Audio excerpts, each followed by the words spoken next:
Hey everyone, good morning. Welcome to Spiritual Coffee. It's Julie Caraccio and... Angela Coulter. Good morning, everybody. All right, so today we're going to talk about, as you know, Angela and I now picked the topic.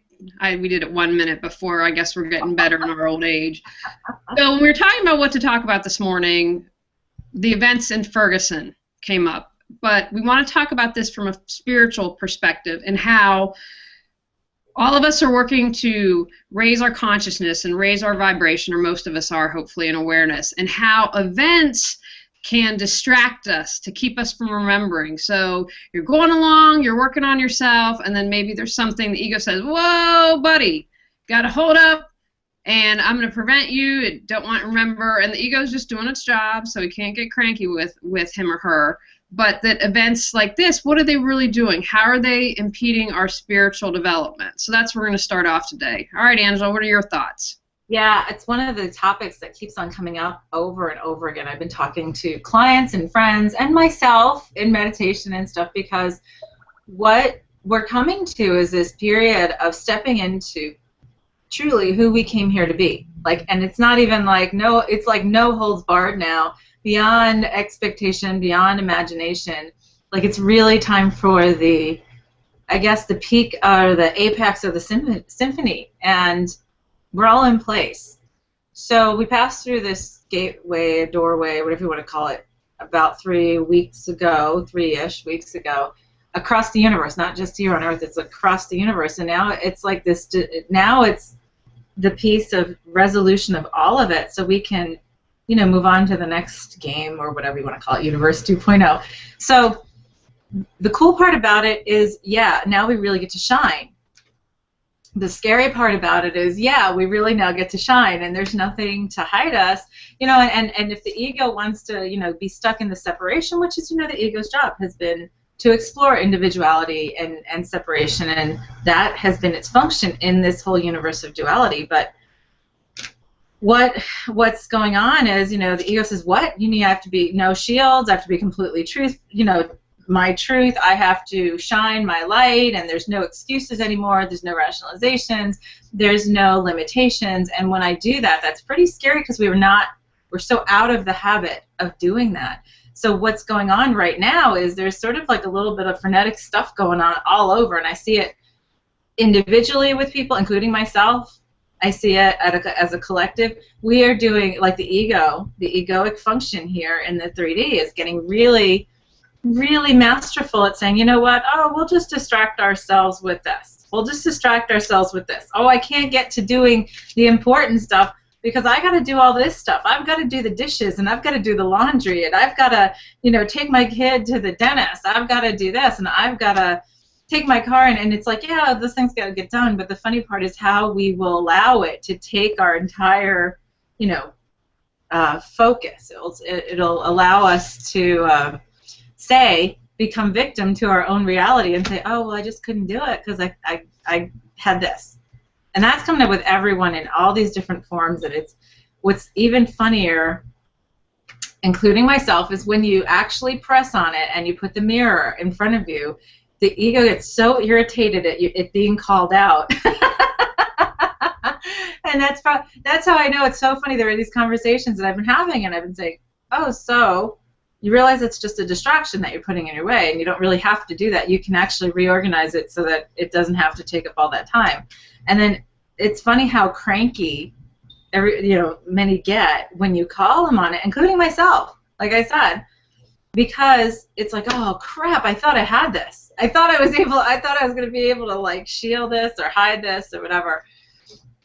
But we're out of time. We're out of it, it's like, okay, the snowball started rolling downhill, and now things are just accelerating even more. Yeah, no, I'm with you. I've been cranky lately, working on stuff, and it's deep, deep stuff. And, I feel like my ego, I'm about to launch something in a couple weeks I'm really excited about. It's been a learning curve in all of this, but it's like my ego's like, rah, rah, rah, rah, rah. And it's, it's been a challenge to keep focused, more so I feel than anything recently. So it's interesting that all this is going on for everyone, but I want to talk a little bit about the collectiveness and things like Ferguson that are happening, and why, how do I want to say this? I mean, I just find it really interesting that the collective consciousness is doing this, if that might not be the correct word, but not just an individual level, that they feel the need because there's more power as we come together. And so an event like this has just upset everyone, and people are involved and still talking about it. So what are your thoughts about that? Well, can I just ask what the Ferguson event is? Because I have no idea. I don't watch the news. There was a 18-year-old that was shot. He was a black man, and it was a white cop that shot it. So there was rioting for several, I think at least a week till after it happened. But there was protesters, and then protesters defending the cops, and it's just been, it's been in the news a lot, and there's been opinions from not only this country but around the world, and it's just really absorbed a lot of people's time and focus. Okay, so on that, well, it's perfect. Actually, it's a perfect example. Okay, and actually I'm going to digress, because remember we said before, I know this would be a great one to have all these little like side roads that'll come up, because I could just sort of see that. All right, here's one. So I've had a lot of people ask me in the last several weeks, and I think it's because of this doorway, however people have felt it or had the intuition about it or seen it or whatever. But I've had a bunch of people ask me, well, apparently other people who do this work, there are many who are out there going, oh, well, we're gonna have to start doing a massive cleanup. Like, it's time to do a massive cleanup. And so I've had quite a number of people ask me, what does that mean? Like, what is a massive cleanup? And I'm like, well, if we're ready to move on, which we are, ready to move on to the next game or whatever, we need to resolve and complete everything, all the lessons from duality that we've had at this level. And so then I'm asked, well, what does that mean? Is it like mass catastrophes? Is it mass shootings? Is it all this kind of stuff? Is it riots? Is it that? And I'm like, you know what? It's our choice. Like, we have a trillion different choices on how to play this out. So what I always come back to, and my choice is, the easiest, the most graceful and easy one for all of us is for us to work on ourselves. It always comes back to working on yourself, working on your own ideals of separation, because you know what? Prejudice and all that kind of stuff, all that is a separation, right? It is no different than Hitler. It is no different than periods of time where we've had the Crusades, periods of time where we've had all of these ideals to say, okay, this is right and everybody else is wrong. It's all about this separation, or this particular kind of person is right and everybody else is wrong. Or, this color skin, or this, nationality, these are all ideals based on separation, right? So much more important than anything else, this is what I tell everyone, is if we all agree to say, I am going to take this by the reins, I am going to release all the stuff within me and look at what it is that's keeping me in the mode of separation, the reality of separation, and the practices and prejudices and everything else of separation, of me versus them, of us versus them. If I went and did all that and resolved all the stuff, all of the separation within me, we would have no need to have this like collective event, these collective events to start happening. What's going to start happening, and what has already started happening, is, guess what? The more as individuals we focus on, we ignore it because it's uncomfortable, because it's, it's not convenient for us. Guess what? It becomes forced convenience. Like, okay, well, guess what? Now you can't not look at it, right? So then we create collective situations and collective events that will cause us to have to look at it and heal it within ourselves. And the more we ignore that, the bigger it'll get. People ask me, I don't know if we've talked about this before on this, but people have asked me about Hitler, and I've said, you know what? Hitler was there is no good or bad. That's based in duality.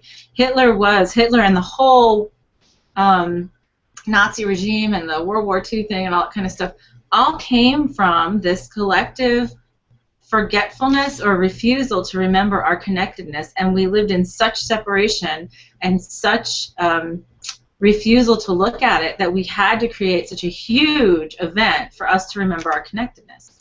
So what's our choice, That's great. I have a couple thoughts on that. For first of all, thank you for reminding me because I've been working on myself, you know, monthly, really working intensely, and I've been past month was hard because I was like, seriously, how much gunk can one woman have? And I would rather work on myself and do all this stuff than have something a forced whatever what great term did you call it, a forced awakening or remembering, or if like, okay, if you're not going to deal with it, it's forced. And then I'm glad you brought up Hitler because we've all been good and bad in life. We've all done it all in past lives. So, Right. you know, there's no judgment to say, well, I'm better. And then again, we talked about before the show started, this is just an illusion. And so it's like stepping back and watching events, large events like this, like you're watching Shakespeare's play. Oh, wow, that's really interesting. And, you know, I look at it is the example that came to me were the kids that were in the New York area that were shot a couple years ago. I don't remember what that was, but my first reaction was, oh, and I completely fell into my heart and was like, oh my gosh, this horrible tragedy. Then I was like, whoa, wait, step back, raise your vibration back up. Observe it without judging it and see what it's bringing up for you. What does this give you an opportunity to clean up?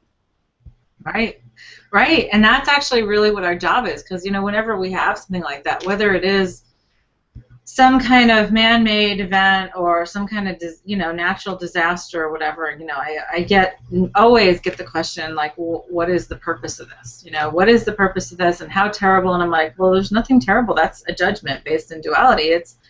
It just is what it is, you know, and being that I connect with those who, you know, I've been able to connect with those who passed over pretty easily for quite a while now. I always would check in. In the beginning, when I started doing this work, I would always check in with those who had passed over, and there was never really anything but, okay, job done, got to move on now, you know, mostly, and it's really the, you know, of course, it's the lessons left behind with the parents, the families, the public, the media, and you know, it's when we stop looking at, number one, if we stop looking at death as a terrible thing and just simply a transition, right, and from one thing to another, and start looking at it as, okay, well, what was the lesson, right, the lesson that the situation was supposed to bring up, and it's going to be different for everybody because otherwise it wouldn't be in their reality. But I find it really funny, well, that's really interesting that you brought that up, because I also have noticed that we have a lot of natural things that are pending around the world where Earth herself is getting a little bit irritated. I don't blame her. I do not blame her one bit. But I mean, irritated in terms of like letting go of all the crud, herself, and what we forget. It's like we're a part of the Earth, you know, like our lungs are a part of us, like our heart is, and it's like we're a part of it as well. So we get so stuck in separation, and we're like, okay, you know, if you think about it, right, and you think about, say, race things or belief system, you know, wars, you know, what they call holy wars, all kind of stuff. So you think about it. This would be like my right index finger fighting my left thumb, because you are a left thumb and I am a right index finger, and I am the better finger, or the better part of the body. I mean, if you look at it from that perspective, it's pretty ridiculous, you know. And yet we forget that, and we forget that perspective. So the key is, if that's starting to come up, if we're starting to get racial things or that stuff starting to get really prominent again, which it has, for it's not that, whatever, this one event is far from the only thing that's going on. I mean, look at what still goes on over in the Middle East and all that kind of stuff. And you know, we do that here in terms of, it's really funny, is, you know, like, okay, right, there's this, many have this really undercurrent of prejudice against Muslims because of like the stuff with Al-Qaeda and all that. I'll never forget, recently I went to go get my cell phone repaired because my screen had cracked, right, and there's this guy right nearby me who does it, and I showed up and never thought anything. Yeah, I had a very different kind of name. Never thought anything. Really nice guy, did a great job, was really reasonable, and then we got into a conversation when I went to pick up my phone, and he was talking about how he was from, I think he was from Iraq. And see, here's the thing. This is what I'm saying. I think he was from Iraq. I don't even know, because all I know is he goes, and we're Christian. Like, he had to, like, justify, you know, like he thought that I might make a judgment because he was from Iraq, and I'm like, me, I don't really care, you know. Right. And so, but that's really funny because we don't realize we have it so embedded into our culture, and there are some things that we might see in the news, but we still do it day to day, and I hear it in conversation all the time. And in all reality, the more we work on ourselves, the more we remember our connectedness, the less that these meat suits, the less that our situations, the less that what we look like makes any difference, and the less that it separates us in any way. And that's really what our goal is, because if we have those situations showing up worldwide, guess what? That means there's a big thing for us to clear collectively, or else it wouldn't be there.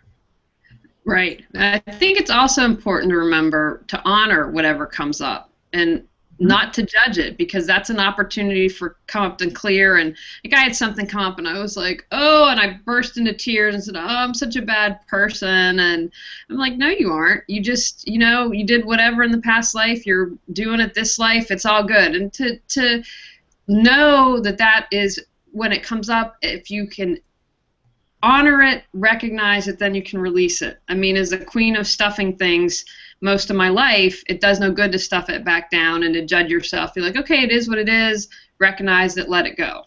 Right. Yeah, and that's what I tell everybody all the time, is if we could release judgment, we could release everything else, like lickety-split, because it's what causes us to not look at something, to rationalize it, to defend it, to, you know, abhor it. Like, that's all part of the judgment part. And in fact, there's someone I worked with yesterday who's very advanced spiritual practitioner, not very, who does not work with a lot of others, you know, because just of how this person is, you know, like themselves. And we hit on a really core thing, a really old core thing from eons ago that was really the cause of a lot of the self-limitations that the person has been imposing on themselves, because they're ready, you know, they've moved forward in this huge way. So we worked on that, and it was funny because when I connected in with her and we went there, the first thing I had to do, I could feel this huge judgment, and etherically she didn't even want me to see it. And I'm like, I have no judgment. I have no judgment. And so then we had to sort of stop out there and back up and include in the intention to release the judgment that would prevent her from releasing that particular, you know, situation, which she's repeated, by the way, in many other lifetimes and stuff. So that is key, totally, because, you know, like you mentioned already, and we've talked about so many times on this show, is we've all done it. We've all done all of it. We've done what the ego perceives as the most, you know, cruel and inhuman, you know, form of separation, to this exalted experience, and everything in between. So there's no judgment there. Like, we've all done all of it, and we should all be happy that we've all done all of it, because we've been totally thorough in the exploration of duality and separation. And now it's time to resolve all of it, see how it fits into the bigger picture, and then let it go, because God, you know, we've done this so many times, it's time to just not do it anymore and move on. It's like we're tired of the repetition, I think. I know I am. I don't know about you. Trust me, I'm trying to get as much resolve to be able to move forward. And, you know, we joke, and I remember that you and I'd be like, I want that totally special. I want a night of pain, and then it all to be resolved. And what was it that you told me? I want to quote you, and be careful what you wish for, because it just, you know, might make your brain explode or something. So I'm with you on that. Yeah, I mean, and sometimes that is the most graceful and easy way of doing it, but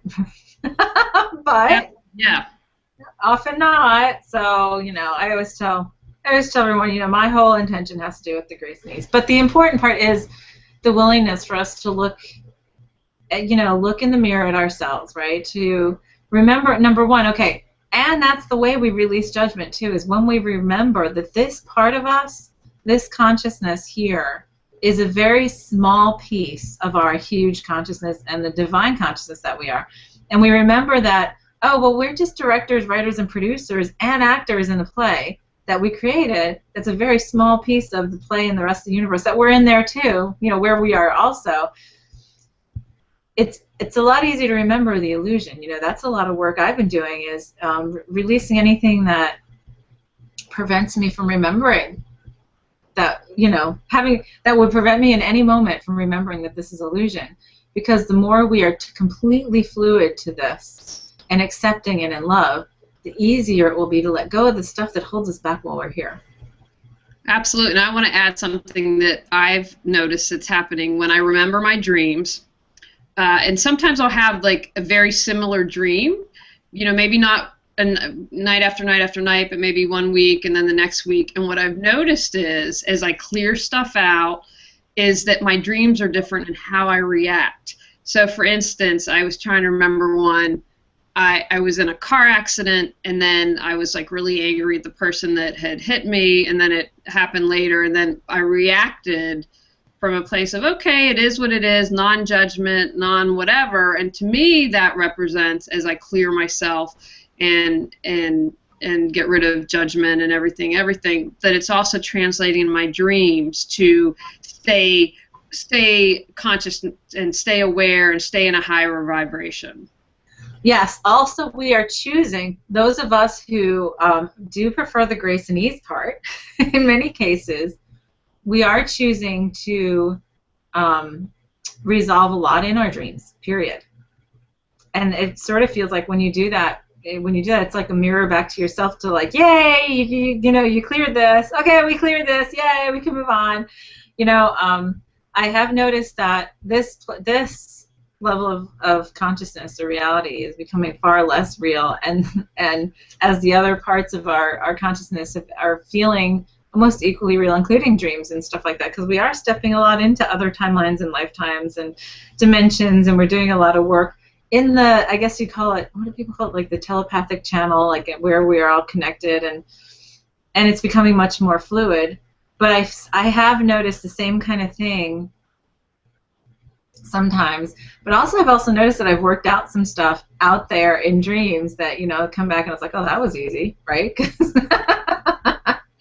that was grace and ease, totally. So that's really the biggest thing. That is such a, I can't even think of anything that's more important right now, is for all of us to be able to start looking, really to allow ourselves to look within and look in the mirror and to start letting go, finding whatever way you are most comfortable with, you know, whatever way works for you, and letting go, and letting go of the stuff that's limiting you and holding you in duality and separation. Because like I said, I would honestly, you know, good Lord, we have done this so many times. We have crashed, we have peaked, we have crashed, and then started all over again at this level of reality, and we're done. And I don't know about you, but I'm done coming here. It's like it's been fun and awesome, but we have more awesome things to do, and I guess it's like if we do it a different way, that's great, and we're still here, that's fine. But it's like we've done it the same way over and over, and okay, have we learned the lesson? So the lesson really is to look inside, because the more we do that, the less we need to do all this other stuff. Like, I would rather work through the stuff, right? Like you were even saying, like when you're working through things, and you know, sometimes we have a little bit of a temper tantrum. You know, I actually had something that came up a week ago that was surprisingly intense for me, and I had probably the first temper tantrum I had in a long time, and with myself, but I knew it was going to pass, because I knew it was something I needed to clear out, and it did, and it was great because it just really unleashed a bunch of stuff, which is awesome. But I would so much rather that than we start getting into situations where we have, like, you know, police states, or we have, you know, these mass riots, or we have, you know, like look at what we had. San Francisco had a big earthquake a couple of days ago. And also what our media doesn't cover is, like, one of the big volcanoes over in Iceland is bubbling up. And, you know, the last time, the smaller one, there are two near each other, like there's a smaller one and a larger one, but the last time the smaller one went off, it, like, you know, interrupted air traffic and, like, you know, travel to Europe, period, and all this other stuff for, like, months afterward. And the bigger one apparently is bubbling up and showing signs of erupting soon. So to me, I'm going, okay, see, here's Earth going, okay, fine. If we're not just going to work on it ourselves, we're just going to do it all together. I would rather do it ourselves, and as part of the whole say, okay, I'm going to take care of my part, And you know, if you take care of your part, if we all take care of our own parts, guess what? It'll be really cool and easy and flowing, and we'll clear out a whole bunch of stuff at the collective level too.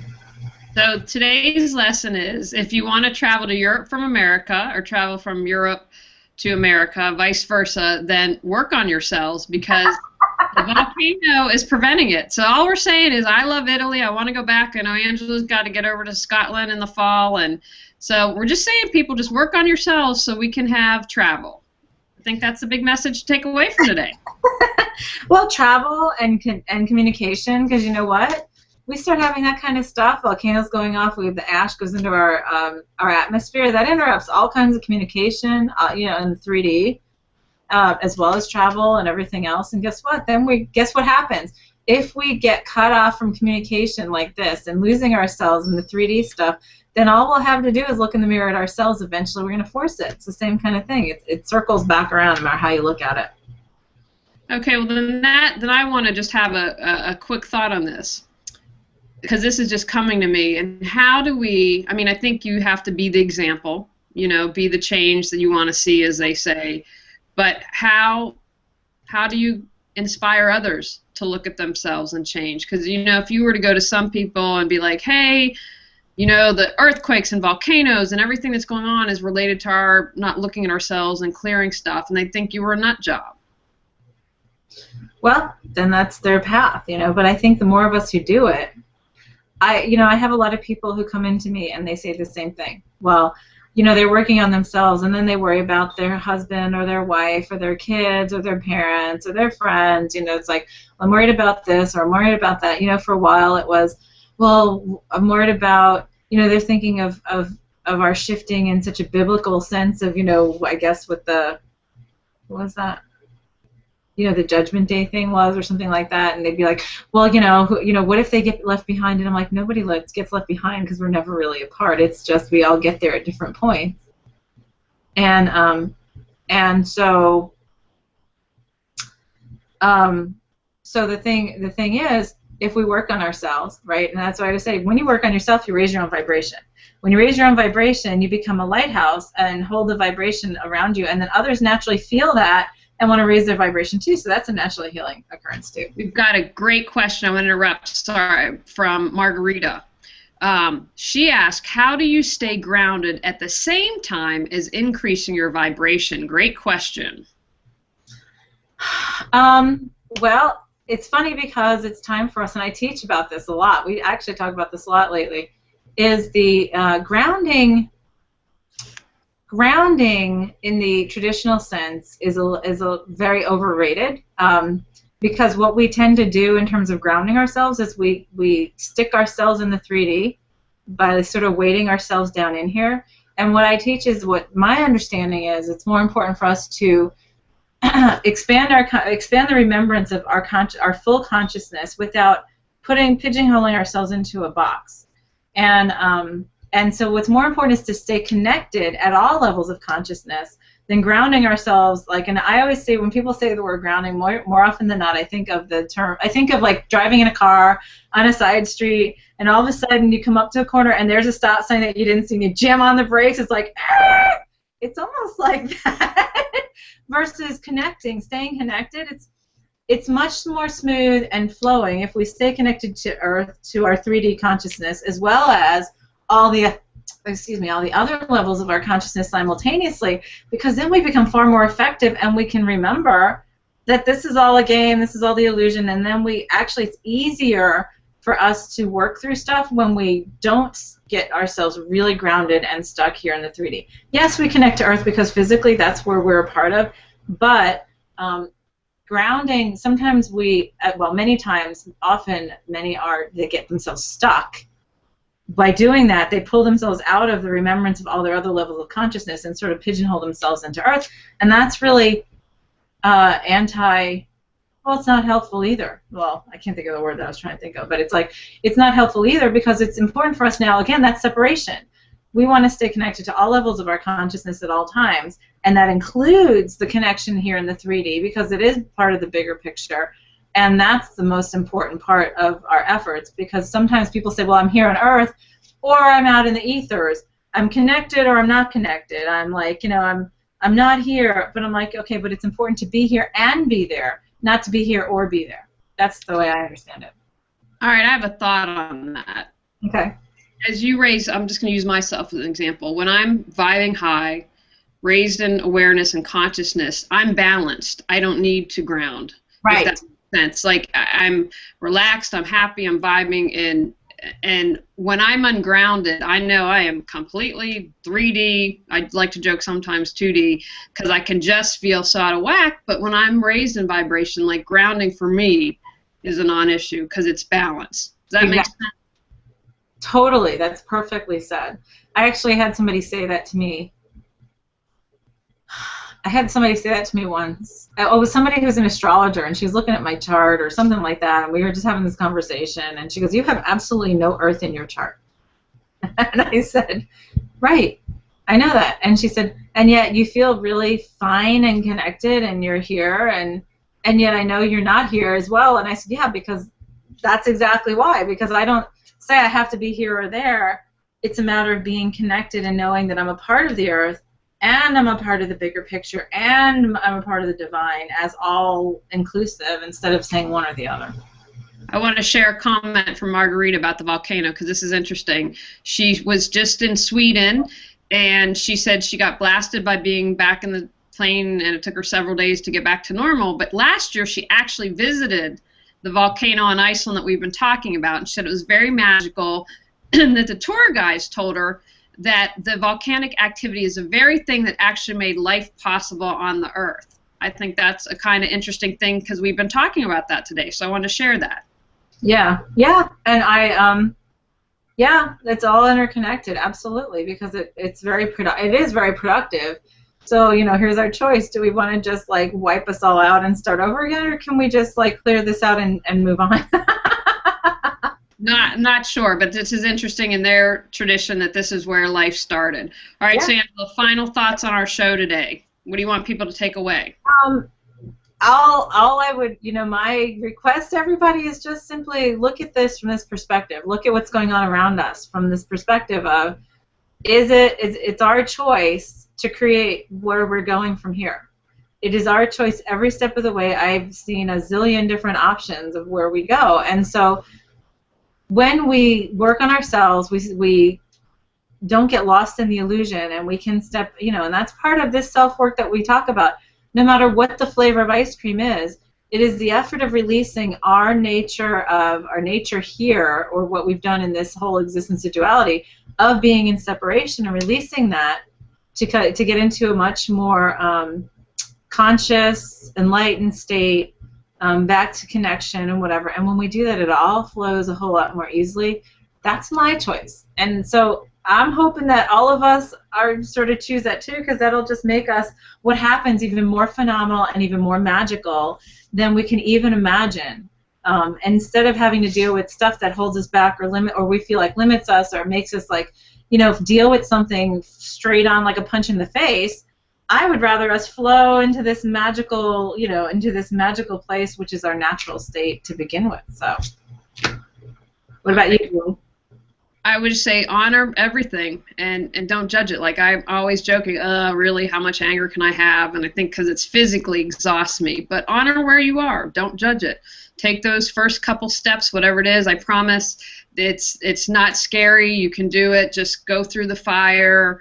And all I'm going to say is I want to go back to Italy. So we all just need to start working on ourselves because I got to get over there on a plane and, communication. We just can't have the internet go down because then we would have spiritual coffee. That's right. That's right. All right. Well, I think that's the end of our show. So we'll see you next time. This is Angela and Julie. All right, everyone. Talk to you later. Bye now. Bye.